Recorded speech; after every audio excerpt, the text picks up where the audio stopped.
format that's like all right, that. Yeah, you look great. Look amazing for your age. 74 in August, me, mate. Okay, 74 years young. You look great. Yeah. What's the secret? Non-stress life. Sounds good. I'm good. I'm retired a couple of years now. So what do you do with all your spare time? Oh, I basically not a lot, but I quite like it. I do crosswords every single morning. Oh, that's Keep definitely my bread going, yeah. Definitely helpful. Absolutely, two of them every single day. Two of them religiously, yeah. Oh yeah, I never ever met. I've been doing it for years. Have you? Yeah. Because I think they say there's supposed to be science behind that, isn't it? Yeah. It's supposed to help. Just like mental exercise. It keeps your brain active. I think when you get to a certain age, I mean, you get a bit forgetful, but it's basically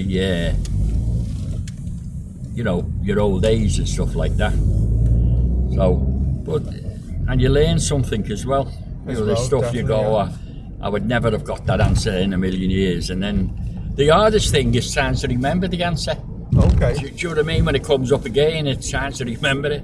Okay. Do you do do you play like competitions and that, or is it just like a hobby, personal hobby? Yeah, it's just a personal hobby. I mean, don't get me wrong, it's only the Daily Minute. Okay. But, you know, it's that's your little thing, what you like doing? Yeah. I've just joined the gym as well. I had a stroke a couple of years ago. Okay. And it messed me up a little bit. I mean, during the lockdown, I used to walk like 10 miles a day, no problem. Okay, but then it's a lot of walking. Well, there was nothing else to do basically. It's either sit in the house, go mad, or get yourself out. And I used to go out all the time, walking 10 miles, no problem. Okay, yeah, and then great steps. I got out of a stroke, literally out of nothing.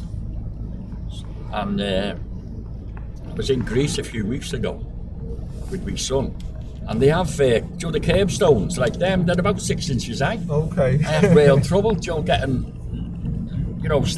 up on them. Why? Well, because, the height of them and the strength, or no strength in my leg. Okay. So I decided I have to do something about it because I'm getting older. It's not getting any better if I left it. So I joined the gym.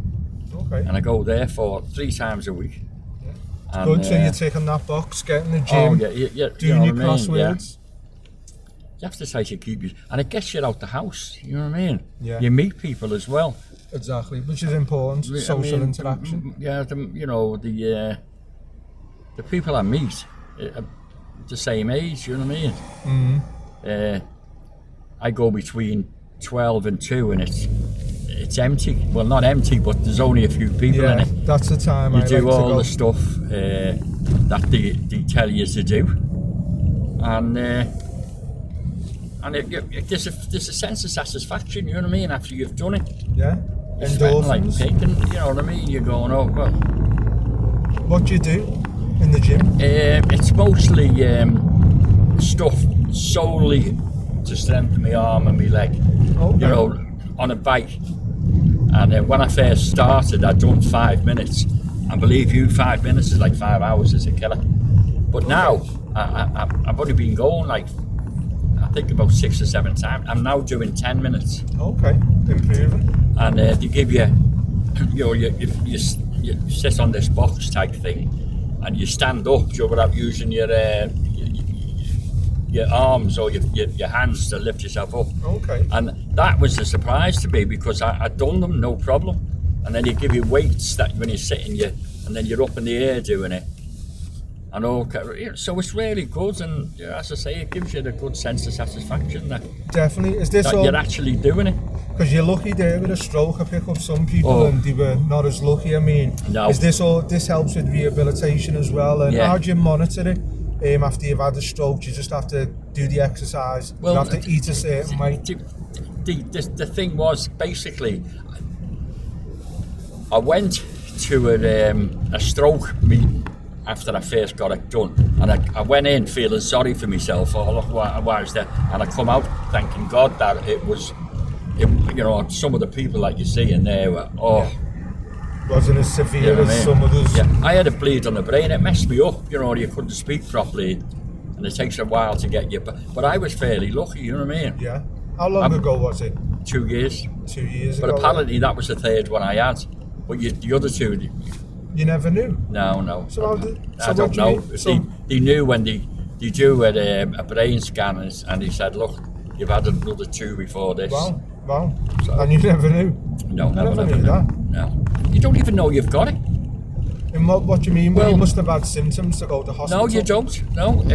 I was arranging a day out with my brother. And I was in bed, and I was speaking to him. He was arranged the thing, and I went, I'll get up in about 10 minutes. And when I got up, my arm and my leg were working. In what way? Well, I couldn't move. No, you couldn't touch your nose. Oh, wow, just like that. And then I realised, lucky for me, I got myself dressed the best I could. And the fella next door to me is a nurse, and he was in. Okay. And I just knocked on his door, and as soon as I just said to him, I think something's happened to me.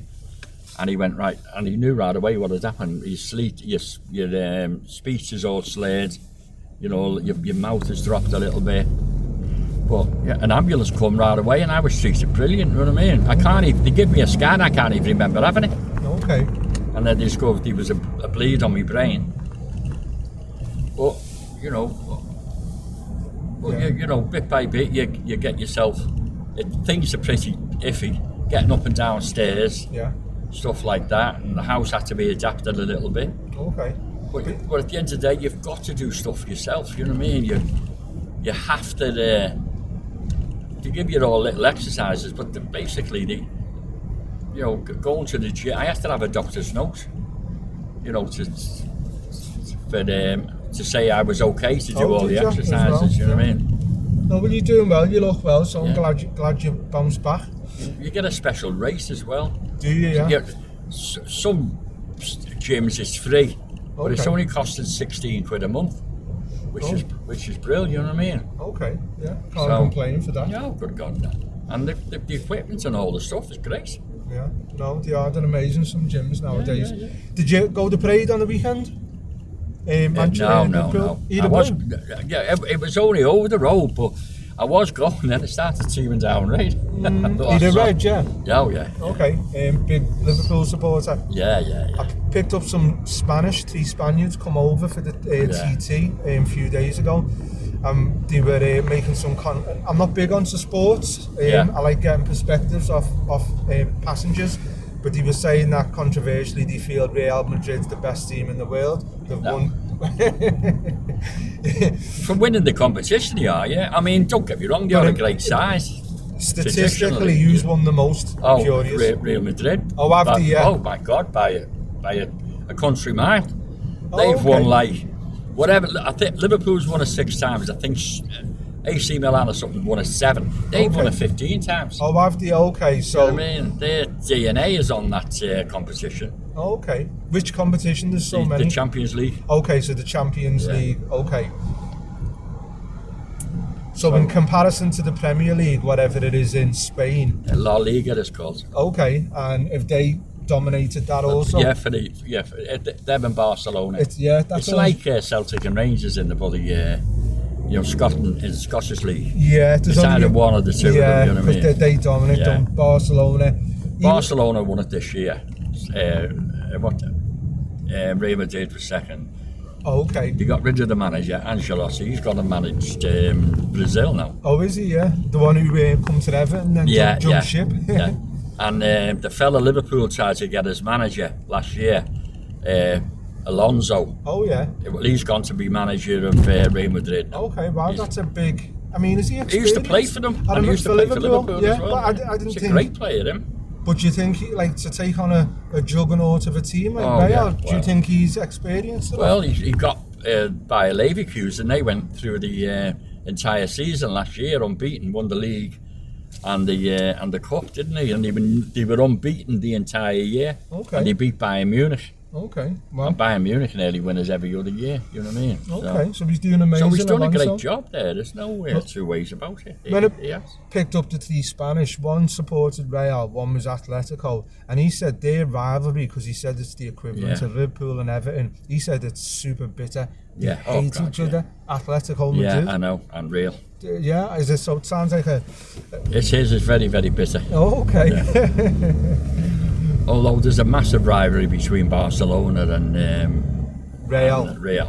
But theirs is like a tribal thing. Okay. You know what I mean? They're both from the same city. It's like Man City and Man United. Okay. You know what I mean? Arsenal and Tottenham in North London. Yeah. But that is bitter. Is it? Yeah. Okay. It's funny, some people take it to heart, don't they? I think it's amazing for the city, for Liverpool. I made up, Everton, and they're moving into the new ground, so it's all great stuff. I think that's phenomenal for the city, the new ground. I think they're going to have to do something about the getting to and from there. Logistics. Yeah, they're going to have real problems when, you're going to get 50, 60,000 people trying to get home of a night time, you know what I mean? Yeah, they've done a little trial run, but they've got everyone going like way away from the ground, haven't they? So it's going to be interesting. It's going to evolve, isn't it? Yeah. Sooner or later, someone will come up with some kind of system. I mean, there's a railway station, Sand Hills, but it's a bit of a way away. It is. And also, if you go to the Grand National or any meeting at Aintree on a Sunday, you come out to get a train. There is no extra trains put on. It's just an ordinary Sunday service, and you've got thousands of people trying to get home, and but there's all bad blood between Everton and the council, because the council paid like £800,000 to do a feasibility study. Okay, wow. And then Everton went to finance them, and then Everton went and financed it privately. So I think there was a bit of the council lost out on it. They lost them, instead of asking them, they just presumed, because they were going to lend them the money. Yeah. And then Everton had paid them back X amount and this, that, and the other, but it never materialised. Wow. So I think there was a bit of a falling out, Another wasted expense on the city, 800,000. This is the pub I want to go to, the Windsor. Oh yeah, sorry, I was looking at the Black Bull on there, but perfect, we're right by there now. There's another pub, isn't there? I don't know where that is. There's the Black Bull just up there. Weatherspoons. And a Weatherspoons, Is that further up, is it? Yeah. Because it's one or the other. Sorry mate, I should have said. No, it's alright. You did say before, I just forgot, I was looking at the job description. Am I okay pulling here on the left, yeah. Is your name Dave, yeah? Yeah. Thanks for doing the video. No problem, mate, no problem. Touched on some good subjects there. Yeah. You're alright here? Yeah, is that okay to pay with your card? Yeah. I'll just press stop on there, thanks. Okay. Well, I don't know how to do all that, but